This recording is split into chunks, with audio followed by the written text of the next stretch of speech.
అమెరికాలోని మేరీల్యాండ్ రాష్ట్రంలో హోవర్డ్ కౌంటీలో ఒక భయంకరమైనటువంటి హత్య వెలుగులోకి వచ్చింది.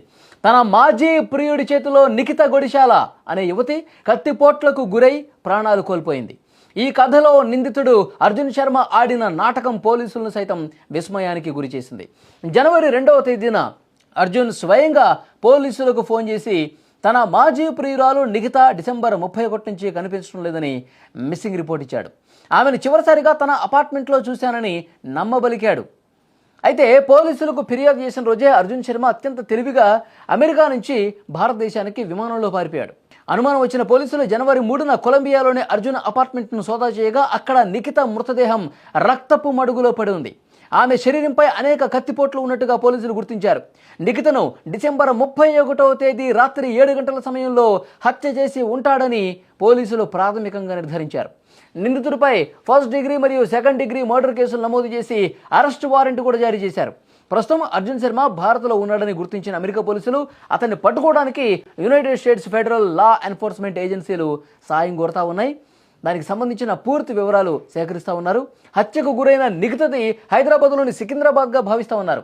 ఆమె సోషల్ మీడియా వివరాలను పరిశీలిస్తే సికింద్రాబాద్లో తన మూలాలు ఉన్నట్టుగా పోలీసులు గుర్తించారు. దీనిపై కాస్త క్లారిటీ రావాల్సినటువంటి అవసరం ఉంది.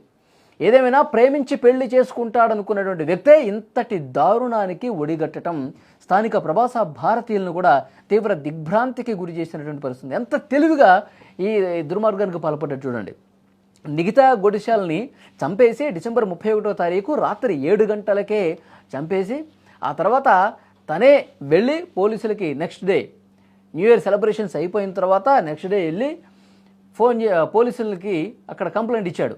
తన మాజీ ప్రియురాలు కనిపించట్లేదు, చివరిసారిగా నా అపార్ట్మెంట్లోనే నేను కలిసాం, తర్వాత ఎక్కడికి పోయిందో ఏమో తెలియట్లేదు, ఒక్కసారి ఆచూకీ చెప్పండి, తన ఫోన్ కూడా స్విచ్ ఆఫ్ వస్తుంది, ఏమైందో అర్థం కావట్లేదు అని చెప్పి అమాయకంగా కంప్లైంట్ ఇచ్చాడు. పోలీసులు కంప్లైంట్ తీసుకుని విచారణ చేస్తున్న క్రమంలో నెక్స్ట్ డే ఇతను అమెరికా నుంచి ఇండియాకు పారిపోయి చేశాడు. మరి కంప్లైంట్ ఇచ్చిన వ్యక్తి ఉన్న పళంగా ఎందుకు పారిపోయాడని చెప్పి ఆరా తీసి అతని అపార్ట్మెంట్లోకి వెళ్ళి శోధిస్తే రక్తపు మడుగులో పడి ఉన్నటువంటి నిఖిత మృతదేహం కనిపించింది. సో పోలీసులకి పిక్చర్ క్లియర్ అయిపోయింది. ఇతను భారత్కు పారిపోయినట్టుగా తెలుస్తోంది. ఇక్కడ ఫెడరల్ అధికారులు ఏజెన్సీలు ఏవైతే ఉన్నాయో వాళ్ళని సంప్రదించి వాళ్ళ నుంచి వివరాలు తెలుసుకుంటా ఉన్నారు.